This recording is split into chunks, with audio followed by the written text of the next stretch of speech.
savoir comment convaincre ses parents d'avoir un chien. Alors je pense pas avoir la formule miracle pour que vos parents changent d'avis comme ça, mais j'ai pas mal de petites techniques à vous donner, à vous transmettre pour essayer de les faire changer d'avis. Donc en tout, ça va se faire à peu près en 12 points, j'ai essayé de recentrer un peu les idées entre elles. Donc il y aura 12 grands points et c'est parti. Alors la première technique, bien que je vous la déconseille, c'est de harceler vos parents. Je sais qu'il y a certaines personnes, au bout d'un moment, elles finissent par craquer. Personnellement, je la tenterai pas quand même, c'est un peu risqué, mais on sait jamais, il y en a chez certains chez qui ça marche. Bon alors, plus sérieusement, le premier conseil que je peux vous donner, c'est de vous renseigner un maximum sur la race, sur tous les objets que vous allez devoir acheter, et, enfin, tout ce que vous pouvez avoir comme renseignement qui pourrait plaider en votre faveur, qui montrerait que vous êtes vraiment intéressé par cet achat, que c'est pas juste une petite envie passagère et tout ça. Donc commencez par établir une liste avec tous les achats que vous allez faire, le prix que ça va coûter, les croquettes, chez quel fournisseur vous aimeriez les prendre, etc., etc. Vraiment lister un maximum de choses. Et ce que vous pouvez faire aussi, c'est prendre de l'avance sur certaines questions qu'on va pouvoir vous poser, comme par exemple, où est-ce que vous mettrez votre chien quand vous partirez en vacances, ou des petites choses comme ça, des questions où vos parents pourraient vous piéger, sauf que si vous avez déjà la réponse, et bien du coup, vous êtes sorti d'affaire. Faites également attention à ce que votre demande soit possible. N'allez pas demander par exemple un Saint-Bernard si vous vivez en appartement en plein milieu de Paris par exemple, c'est complètement pas possible. Un petit appartement, encore pire quoi. Hein. Donc il faut faire une demande qui va être crédible et réalisable.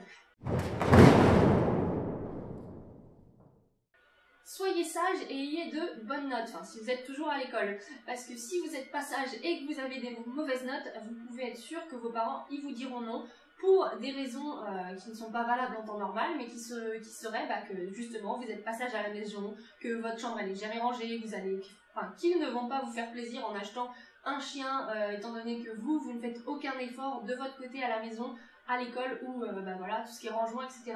Donc si vous êtes bien sage, si vous rangez bien votre chambre, si vous avez des bonnes notes à l'école, etc., ça peut pencher en votre faveur. Entamez la discussion avec vos parents au bon moment. N'allez pas commencer à leur parler de chiens s'ils rentrent de leur boulot, que ça s'est mal passé, s'ils ont une mauvaise nouvelle, s'ils se sont énervés.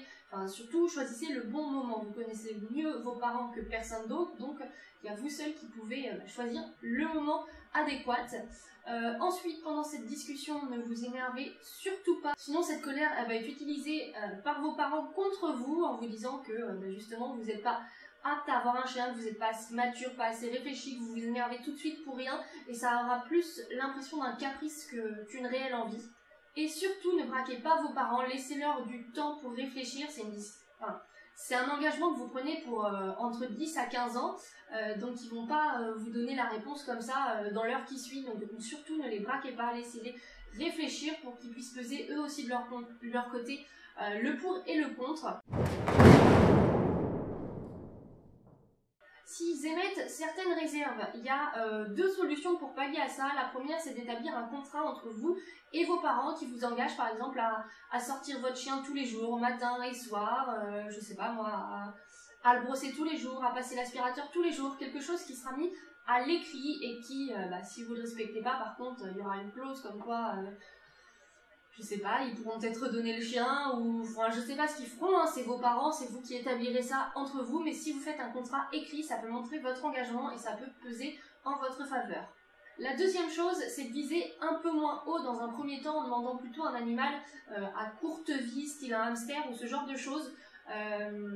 Vous en prendrez extrêmement soin, vous serez bien attentif, vous nettoierez bien la cage, vous ferez bien tout ce qu'il faut et ça permettra à vos parents de voir que vous êtes responsable, que vous êtes prêt à prendre en charge un animal, à vous en occuper et pas au bout d'un mois dire ah c'est bon j'en ai marre, machin.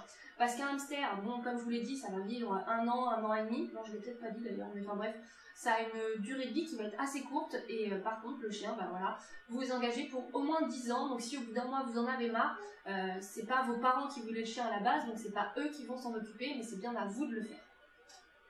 Donc la solution de prendre un petit animal avant de se lancer vraiment avec un chien, ça peut être très très bien pour montrer à vos parents que vous vous êtes responsabilisés. Vous pouvez également faire une liste de pourquoi est-ce que vous aimeriez avoir un chien, ça montrerait à vos parents vos réelles motivations.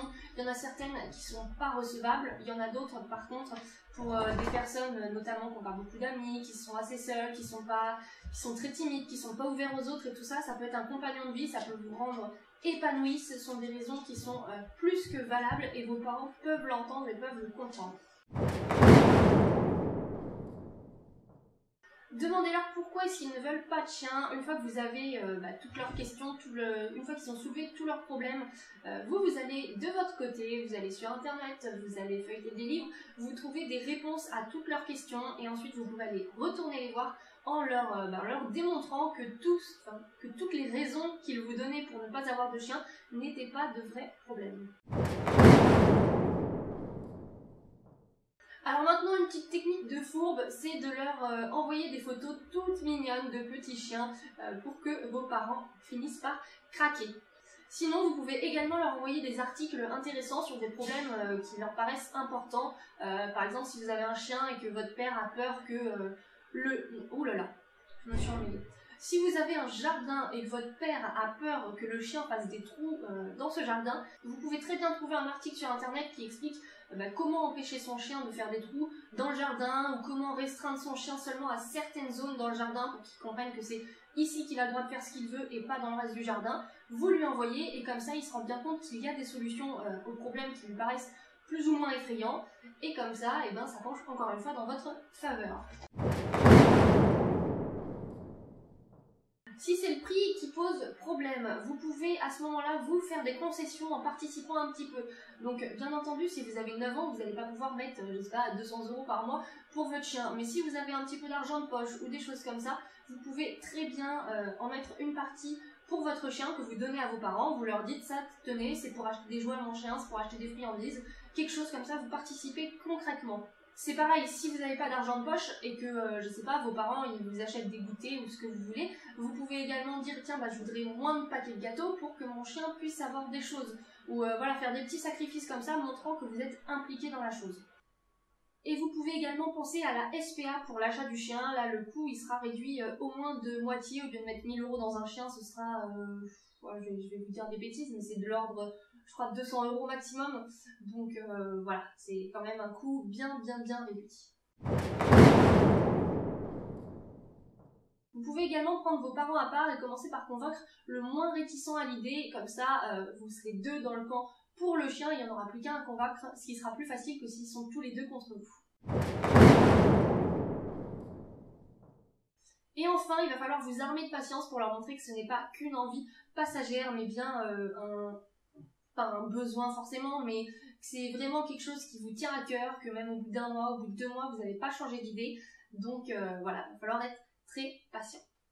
Donc voilà, j'espère que j'aurai pu vous aider avec cette vidéo et moi je vous dis à très bientôt dans une prochaine. Bye!